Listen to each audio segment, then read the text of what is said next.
very much, our dear parents, for coming this early. And in a matter of minutes, the Chancellor's possession will be arriving, and as he thought, to give a job to somebody, they told me everybody had been employed, and nobody was willing to leave to join me. So if you are the minister of a charter university, say, what is the problem? Why can't we solve it with our research skills? The job market, please, universities, study the job market, the employment market. I send my child here so that at the end of the day, he gets employed. Either he fits into the available job market, or he creates his own jobs. But where this is not happening, let's study our programs. If you realize that program you are offering do not meet the needs of the job market, kindly discourage your students from going for such programs. I want my child to be employed, and there are so many jobs out there. Could be there is something very small you need to adjust in your curriculum. Let it be adjusted, so that each and every one of our products goes to the university equipped with the necessary skills to outcompete others in the employment world.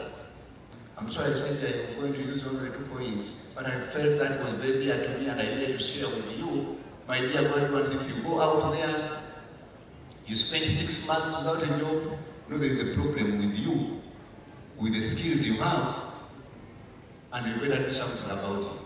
Either go back to the Vice Chancellor, or find a way of acquiring those skills. Why not? The university, there are places I go to, talking about this one by particular, where the graduates are driving themselves back home, not using parents' money, but because they have landed on something that is worth celebrating. The message from the mom and the Minister of Education. Increased research capacity among the members of staff through what we introduced as a competitive research scheme. And this scheme provides some funding for members of staff to apply for research money, conduct research, supervise students, and publish. So far, more than 114 staff members have benefited from this.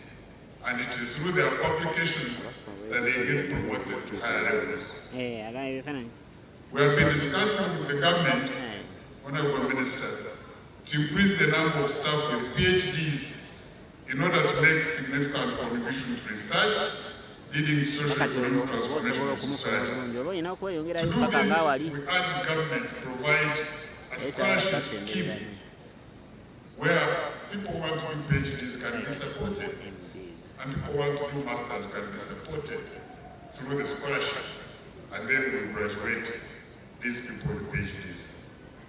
It is clear that if a country has to be transformed through research and innovations, we need people at this level to be able to identify societal problems, devise studies to address them, conduct the research, and give us their findings, which can be used for commercialization of innovations or for policy development.